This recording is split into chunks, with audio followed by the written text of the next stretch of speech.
গণঅভ্যুত্থানের পর গত বছরের অক্টোবরে ঢাকা সফর করেন জাতিসংঘের মানবাধিকার বিষয়ক হাই কমিশনার ভলকার তুর্ক। সে সময় তার সঙ্গে বৈঠক শেষে অন্তর্বর্তী সরকারের সমাজ কল্যাণ উপদেষ্টা শারমিন মুর্শিদ সাংবাদিকদের জানান, ঢাকায় জাতিসংঘের এই কার্যালয়ের অফিস খোলার বিষয়ে সম্মতি দিয়েছে সরকার। সেদিনই হেফাজতে ইসলামের পক্ষ থেকে বিষয়টির বিরুদ্ধে প্রতিবাদ জানিয়ে বিবৃতি দেওয়া হয়। হেফাজতে ইসলামের আমির মহিবুল্লাহ বাবুনগরী ও মহাসচিব সাজাদুর রহমান স্বাক্ষরিত বিবৃতিতে বলা হয়েছিল, ঢাকায় তাদের অফিস খুলতে দেওয়ার সিদ্ধান্ত চরম আত্মঘাতী হবে। নতুন করে বাংলাদেশে অস্থিতিশীলতা তৈরি হোক এবং তাতে অন্তর্বর্তী সরকার আরো দুর্বল হয়ে পড়ুক, তা আমরা চাই না। হেফাজতের পাশাপাশি বামপন্থী বেশ কয়েকটি দলও তখন এই সিদ্ধান্তের প্রতিবাদ জানিয়েছিল।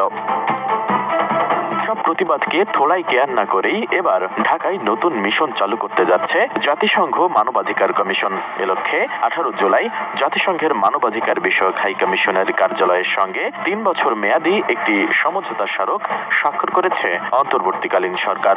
19 জুলাই প্রধান উপদেষ্টার অফিসিয়াল ফেসবুক পেজে এক পোস্টের মাধ্যমে বিষয়টি জানানো হয়েছে। তবে অন্তর্বর্তী সরকারের এই সিদ্ধান্তের কড়া প্রতিক্রিয়া জানিয়েছেন দেশের আলোচিত ইসলামী বক্তা ডক্টর মিজানুর রহমান আজহারী। নিজের ভেরিফাইড ফেসবুক পেজে একটি পোস্ট দিয়ে জানতে চেয়েছেন, এদেশে জাতিসংঘের আঞ্চলিক অফিস কেন? শনিবার দুপুরে দেওয়া ওই পোস্টে মিজানুর রহমান আজহারী লিখেন, এদেশে জাতিসংঘের আঞ্চলিক অফিস কেন?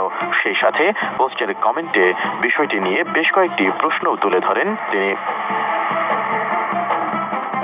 আজহারী কমেন্টে লেখেন, এদেশে জাতিসংঘের আঞ্চলিক অফিস কেন? যেসব দেশে তাদের আঞ্চলিক দপ্তর রয়েছে সেসব দেশের জনগণ কি সেখানে শান্তিতে আছেন?